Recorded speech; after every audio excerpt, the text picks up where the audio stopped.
आप सभी का एक बार फिर से सीधा प्रयास में स्वागत है। जैसा कि आप लोग प्रीवियस वीडियो से देख रहे हैं कि हम लोग लाइट चैप्टर डिस्कस कर रहे हैं और उसमें भी हम लोग न्यूमेरिकल बेस्ड क्वेश्चन ज़्यादा डिस्कस कर रहे हैं, क्योंकि अभी तो एग्जाम के पॉइंट ऑफ व्यू से हम लोग सारा काम कर रहे हैं। तो न्यूमेरिकल तो ऑब्वियस सी बात है कि आना ही आना है, तो क्यों ना हम लोग न्यूमेरिकल को इतना परफेक्ट बना लें कि एग्जाम में कोई प्रॉब्लम हो ही ना। ठीक है, तो अभी तक आप लोग को जो भी कंसेप्ट दिया गया वो क्या है, साइन कन्वेंशन है। मैग्निफिकेशन में क्या है, मैग्निफिकेशन कब नेगेटिव होगा, कब पॉजिटिव होगा, कब भी नेगेटिव, कब यू नेगेटिव, कब एफ नेगेटिव। ठीक है, और अभी हम लोग जो कल क्वेश्चन डिस्कस किए थे वो क्वेश्चन किस पे बेस्ड था, कॉनकेव मिरर पे। तो कॉनकेव मिरर में क्या बताया गया आपको कि यू और F in case of A concave mirror always positive. आंख बंद करके क्वेश्चन समझ में आए या नहीं आए, यू और एफ को नेगेटिव ही लेके चलना है। भी नेगेटिव होता है, बस 1 केस में क्या होता है, भी क्या हो जाता है, पॉजिटिव हो जाता है। आप लोग को भी मालूम होगा किस केस में, जिस केस में वो इमेज क्या हो जाता है, वर्चुअल आ जाता है। इमेज का नेचर कैसा है, वर्चुअल हो जाता है। ठीक है, बिहाइंड द मिरर जब बनता है तो भी क्या हो जाता है, पॉजिटिव होता है। क्लियर बात आगे समझ में। चलिए आज एक अच्छा क्वेश्चन डिस्कस करने वाले हैं जिसमें आप लोगों का कंसेप्ट 100% क्लियर होगा।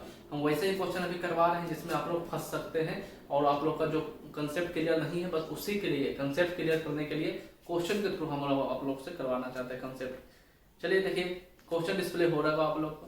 ठीक है, चलिए मेरा मोबाइल में भी क्वेश्चन आ गया है। चलिए स्टार्ट करते हैं एक बार क्वेश्चन को पढ़ना। एक बार थ्रोली पूरा क्वेश्चन को पढ़ लेना। आप लोग को बता रहे हैं ऑनेस्टली, एक बार बिलीव करके देखिए, बहुत हेल्पफुल होगा। ये सब क्वेश्चन जो डिस्कस कर रहे हैं वो आपके जो प्रॉब्लम होता है, बहुत सारे स्टूडेंट को ऐसे पढ़ा रहे हैं हम, उनका जो प्रॉब्लम है वही अभी हम आपसे डिस्कस कर रहे हैं, क्योंकि आप लोग का क्वेश्चन अभी कनेक्ट हो ही नहीं पा रहे हैं हमसे। जब भी कनेक्ट होइएगा, ये वीडियो आप लोग जब भी देखिएगा तो प्लीज आप लोग कमेंट जरूर कीजिएगा। चलिए स्टार्ट करते हैं। An object 4 centimetre in size is placed 25 centimeter in front of a concave mirror of focal length 15 centimeter. At what distance from the mirror should a screen be placed in order to obtain a sharp image? Clear है? Find the nature and the size of image. एकदम विश्वास मान के चलिए, CBSE एकदम इसी type का question आपसे पूछेगा और रेगुलर बेसिस पे क्वेश्चन पूछता है, एक न्यूमेरिकल जरूर पूछेगा। तो क्यों ना हम लोग उसको कंप्लीट करके चले। क्वेश्चन पढ़ लिए, उसके बाद आप लोगों का क्या रिस्पॉन्सिबिलिटी है कि क्वेश्चन पढ़ने के बाद उसका इंफॉर्मेशन लिखिए, इंफॉर्मेशन जो गिवन डाटा हो। चलिए डेटा में क्या लिखे हुए हैं, an object 4 centimetre in size. बताइएगा, क्वेश्चन का सोल्यूशन हम लोग स्टार्ट करते हैं।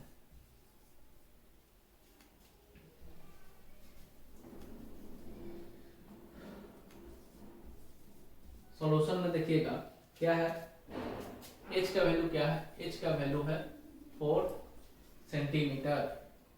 Is place 25 centimetre from a concave mirror. अब बताइएगा 25 सेंटीमीटर पे कौन प्लेस है, ऑब्जेक्ट प्लेस है। ऑब्जेक्ट के बारे में वहां पे जिक्र हो रहा है, तो बताइएगा यू का वैल्यू क्या हो जाएगा, 25 सेंटीमीटर। आप बताइए यू का क्या होगा, नेगेटिव और पॉजिटिव। यू कैसा होगा, सिंपल सवाल बताइए, तो यू क्या होगा, नेगेटिव हो गया। बताइए समझ में। आगे पढ़ते हैं। From a concave mirror of focal length 15 centimetre. अब यहाँ पे देखिए फोकल लेंथ क्या है, फोकल लेंथ है 15 सेंटीमीटर। 1.5 नहीं है, 15 सेंटीमीटर है। क्या है, 15 सेंटीमीटर है। ठीक है, आप एक बात बताइए, क्वेश्चन में क्या पढ़े, कौन सा मिरर है, मिरर का टाइप कौन सा, कॉनकेव का। तो यू नेगेटिव होगा और एफ भी क्या होगा, नेगेटिव ही होगा। क्लियर है। आगे फिर क्या बोला गया है, at what distance from a mirror should a screen be placed in order to obtain a sharp image. मतलब क्या पूछ रहा है कि बताइए पोजीशन ऑफ इमेज क्या होना चाहिए, पोजीशन ऑफ इमेज क्या होगा, भी के बारे में पूछ रहा है। चलिए फिर क्या बोला गया है कि find the nature and size of image.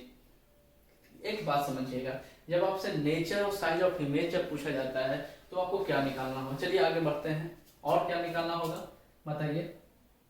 इसको अब यहाँ पर रख देते हैं। क्या पूछा गया है, एच डैश भी। क्लियर है। देखिएगा एक बात यहाँ पे एक और मेंशन कर देते हैं, यहाँ तो एक -25 सेंटीमीटर लिख सकते हैं, और नहीं तो और में इसको क्या लिखा जाता है 25 सेंटीमीटर। यहाँ पे क्या बोला गया है नेगेटिव, यहाँ पे बहुत सारे टीचर लिखते हैं। ठीक है, तो आपको ये भी बात मालूम होना चाहिए, क्लियर है। और ये आपको मालूम होना चाहिए कि नेगेटिव क्यों आता है, बताइए। नेगेटिव इसका डायरेक्शन शो कर रहा है ना, बता रही समझ में। हम लोग का जो रिजल्ट आता है वो नेगेटिव आ जाता है, तो वो नेगेटिव वैल्यू नहीं है, वो नेगेटिव डायरेक्शन को शो कर रहा है। ठीक है, चलिए अब एक बात सर समझिएगा, हम लोग अब स्टार्ट कहाँ से करें। सबसे बड़ी बात क्या क्या मालूम है, मैग्निफिकेशन का फार्मूला हम लोग को मालूम है, और क्या है मिरर का फार्मूला। अब एक बात बताइए क्या क्या हम लोग यूज कर सकते हैं, बताइए। तो ऑब्वियस सी बात है, अकॉर्डिंग टू मिरर फार्मूला में हम लोग क्या बोलते हैं, सिंगल इक्वेशन, सिंगल वेरिएबल जब होगा आप एकदम उसी से जाइए। सिंगल इक्वेशन सिंगल वेरिएबल 100% आपको रिजल्ट देगा ही देगा। तो यहां से स्टार्ट करते हैं, according to mirror formula. According to mirror formula क्या होता है, 1f = 1v + 1/u। बताइए तो 1/f का वैल्यू क्या है मालूम, क्या है मालूम, -1/15। 1/v का वैल्यू नहीं मालूम है, फाइंड आउट करना है। प्लस में u का वैल्यू क्या मालूम है, -25 सेंटीमीटर, क्लियर है। -15 = 1/v। अब बताइए नेगेटिव पॉजिटिव क्या हो जाएगा, नेगेटिव 1/25 हो गया, क्लियर है। अब एक बार बताइए, यहाँ भी डिजिट है, यहाँ भी डिजिट क्या हो गया, सेम क्लास का क्या होता है। जैसे अब हम लोग, अब एक बार बताइए, अब हम लोग बच्चे हैं, हम आप लोग बच्चे हैं, तो आप लोग किसके साथ खेलते हैं, ऑब्वियस सी बात है बच्चे लोग के साथ, पता ही समझ में। तो ये इसका क्लास इसके क्लास से मैच कर रहा है, तो ये दोनों को एक साथ ले आते हैं, तब तो हम लोग का वेरिएबल फाइंड आउट होगा ना। v का वैल्यू फाइंड आउट करना है, क्या बताए थे, जिसका वैल्यू फाइंड आउट करना है उसके साथ कोई भी नहीं होना चाहिए, चाहे वो इनटू मल्टीप्लाई में हो या डिवीजन हो, सब्ट्रैक्शन कुछ भी हो, साइड चेंज कर देना है। तो इधर आ जाएगा तो क्या हो गया, तो ये तो नेगेटिव है, साइड चेंज इसका हो रहा है, तो ये नेगेटिव से यहाँ पे क्या हो गया पॉजिटिव। अब बताइए 15 और 25 का एलसीएम क्या होगा, बताइए तो 15 और 25 का एलसीएम क्या होगा, जल्दी से बताइए। 15 और 25 का एलसीएम बताइए तो क्या होगा।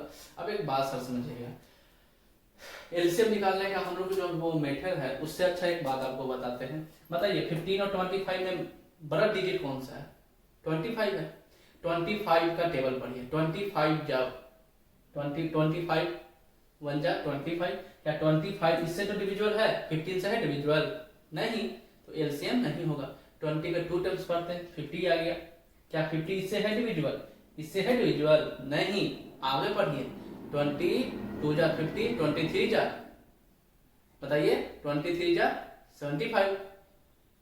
अब इससे देखिए है क्या 15 से है डिविजुअल 75, हाँ 17 से, सॉरी 15 से भी है, कितना टाइम्स में 5 टाइम्स में। बताइए एलसीएम वही डिजिट होगा जो यहाँ पे जो प्रेजेंट, हम 2 डिजिट नहीं बोल रहे हैं, यहाँ पे जितना भी डिजिट है वो सारा से डिविजन होगा, वो आपका एलसीएम होगा। तो ये दोनों का एलसीएम क्या हो गया 75, ठीक है। ये कितना टाइम्स में 5 टाइम्स में, तो क्या हो गया -5 प्लस ये कितना टाइम्स में 3 टाइम्स में, ये हो गया 3 1/v। 1/v का वैल्यू क्या है यहाँ पे है। चलिए अब यहाँ से कुछ डाटा लिख लेते हैं। यहाँ देखिएगा, यहाँ पे क्या हो गया -5 + 3 का वैल्यू क्या हो गया -2 बाई क्या है 75 = क्या हो 1/v का वैल्यू है। तो v का वैल्यू क्या हो गया, v का वैल्यू क्या हो गया, यहाँ पे क्या करते हैं v का वैल्यू निकालने के लिए क्रॉस मल्टीप्लाई करेंगे, ठीक है। तो यहाँ पे क्या हो गया -2v = 75, तो v का वैल्यू क्या हो गया 75/2, क्लियर है। ये नेगेटिव तो अब यहीं पे है, तो नेगेटिव ये जो भी हम लोग टर्म निकालें वो वाला टर्म का वैल्यू ना नेगेटिव होता है, मातारी समझ में। तो ये नेगेटिव को क्या करेंगे, बहुत सारे नेगेटिव से मल्टीप्लाई कर देंगे, तो ये नेगेटिव क्या हो जाता है पॉजिटिव हो जाएगा, और ये वाला टर्म क्या हो गया पॉजिटिव से नेगेटिव हो जाता है। नेगेटिव का वैल्यू कौन होता है, उसका वैल्यू होता है, ना कि खुद क्वांटिटी नेगेटिव हो जाता है। इसीलिए नेगेटिव को हम लोग इसका काम कर देते हैं। ठीक है, ये इसका वैल्यू क्या हो गया है, सेंटीमीटर में आ गया। बताइए कोई प्रॉब्लम है तब? अब एक बात बताइए, एक बात आपको बताते हैं, हम सही बना रहे हैं या गलत बना रहे हैं, ये कैसे मालूम चलेगा? क्लियर? सही बना रहे हैं या गलत बना रहे हैं, कैसे मालूम चलेगा? एक बात बताइए, अभी हम लोग एक और आगे क्या बोला गया था, एच डैश निकालने के लिए, इसको भी पहले चेक कर लेते हैं। अब एच डैश बोला है निकालने के लिए, तो हम लोग क्या जानते हैं, h dash upon h equal to क्या था, माइनस वी बाई। यहाँ पर लिख लीजिए सबसे पहले, बाई यूजिंग क्या होता है, magnification formula. By using magnification formula क्या होता है यहाँ पे, m equal to h dash upon h और माइनस बी अपॉन यू। तो एच डैश का वैल्यू मालूम करना है, एच डैश अपॉन एच का वैल्यू क्या है, 4 है, इक्वल टू माइनस, ठीक है, और यहाँ पे क्या है, v का वैल्यू नेगेटिव है, तो minus 75 divided by 2 divided u का भी वैल्यू क्या है, माइनस 25 है, u का वैल्यू माइनस 25 लिख लेते हैं। क्लियर सी बात है? एक बात समझिएगा, ये नेगेटिव क्या हो गया, कैंसिल आउट हो गया।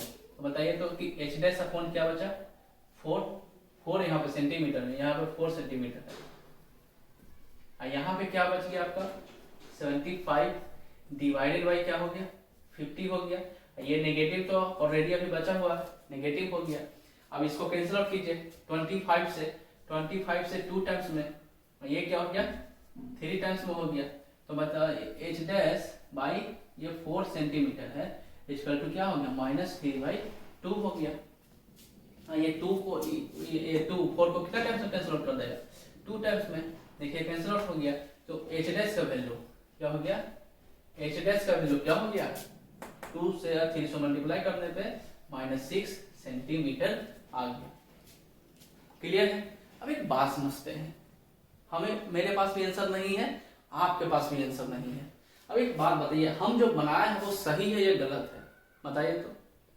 अगर आप क्वेश्चन बना के आ रहे हैं एग्जाम में, तो आप 100% श्योर कैसे हो जाए कि हाँ सर क्वेश्चन हम सही बना के ही आए हैं। मान लेते हैं कि जो क्वेश्चन आप नहीं करके गए हैं वही क्वेश्चन आ चुका है, लेकिन फिर भी आप जो बनाए हैं वो आप 100% श्योर के साथ कह पाए अपने पेरेंट्स को कि हम सही बना के आए हैं। देखिए एक बात बता रहे हैं, एच डैश क्या हो गया, नेगेटिव हो गया। तो बताइए तो क्वेश्चन में और क्या पूछा था, बताओ नेचर ऑफ इमेज क्या होगा, बताओ साइज ऑफ इमेज क्या होगा, बोला है कि नहीं। एच डैश नेगेटिव आने का मतलब क्या है, बताइए तो। कैसा है इमेज, नेचर ऑफ इमेज कैसा बन रहा है, रियल बन रहा है और इन्वर्टेड बन रहा है। अब एक बात बताइए, जब रियल बनेगा तो v का वैल्यू क्या होगा, नेगेटिव होगा कि पॉजिटिव होगा, बताइए। v का वैल्यू पॉजिटिव कब होता है, जब वो वर्चुअल बनता है, बिहाइंड द मिरर, बात आ रही समझ में। लेकिन यहाँ पे एच डैश इन्वर्टेड हो रहा है, इन्वर्टेड कहाँ पे होता है, मिरर अगर है तो इधर होता है, इरेक्ट कहाँ पे बनता है, बिहाइंड द मिरर में। तो यहाँ पे बताइए एच डैश इन्वर्टेड हो गया तो रियल इमेज, तो v का वैल्यू क्या होगा, नेगेटिव। v का वैल्यू चेक कीजिए, देखिए आया है नेगेटिव, v का वैल्यू क्या है, नेगेटिव है। ये क्वेश्चन 200% सही है, क्वेश्चन 200% सही है। बताइए, आप इतना कॉन्फिडेंस के साथ बता सकते हैं कि हम क्वेश्चन सही है। नेचर कैसा हो गया, रियल हो गया, क्या हो गया, इन्वर्टेड हो गया। क्या पूछा गया कि ऑब्जेक्ट को, इस इमेज को कहाँ पर प्लेस करें, तो ऑब्वियस बात, अगर डेसिमल फ्रैक्शन में कन्वर्ट करना तो कर लीजिए, नहीं तो सिंपल से क्या लिखना है, image should be place at a distance of 75/2 in front of a mirror, in front of a mirror. Size पूछा है तो साइज क्या होगा, अब हम लोग क्या बोलेंगे, the size of image is 6 times the size of object। बात आ गई समझ में? कोई प्रॉब्लम है तो बताइए इसमें, नहीं तो फिर नेक्स्ट वीडियो में हम लोग मिलते हैं। और जो भी कंसेप्ट अगर आप जेन्युइन वे में यहाँ से सीख रहे हैं तो प्लीज वीडियो को थोड़ा सा सराहिए, थोड़ा सा आगे बढ़ाइए, अपने फ्रेंड तक भी पहुंचाइए। क्योंकि एक बात समझिए, अगर आप यहाँ पे सेल्फिश हो जाइएगा, अगर हम लोग से भी सेल्फिश हो जाए तो बताइए किसी का भी हेल्प हो पाएगा, नहीं ना। इसलिए सेल्फिश नहीं बनना है, और लोगों के पास वीडियो को पहुंचाइए और अपने नॉलेज को भी शेयर कीजिए। बात आ रही समझ में? तो वीडियो के साथ बने हुए रहिए। जब भी आप ये वीडियो देख रहे हैं तो प्लीज उसको आगे की ओर फॉरवर्ड जरूर कीजिए, 2-3 लोगों को शेयर कीजिए, बताइए और खुद भी ज्ञान प्राप्त कीजिए और उन लोगों को भी थोड़ा सा इन्फॉर्मेशन भेजते रहिए कि इस टाइप का कोई वीडियो बना रहे हैं कोई सर। क्लियर है? चलिए मिलते हैं नेक्स्ट वीडियो में।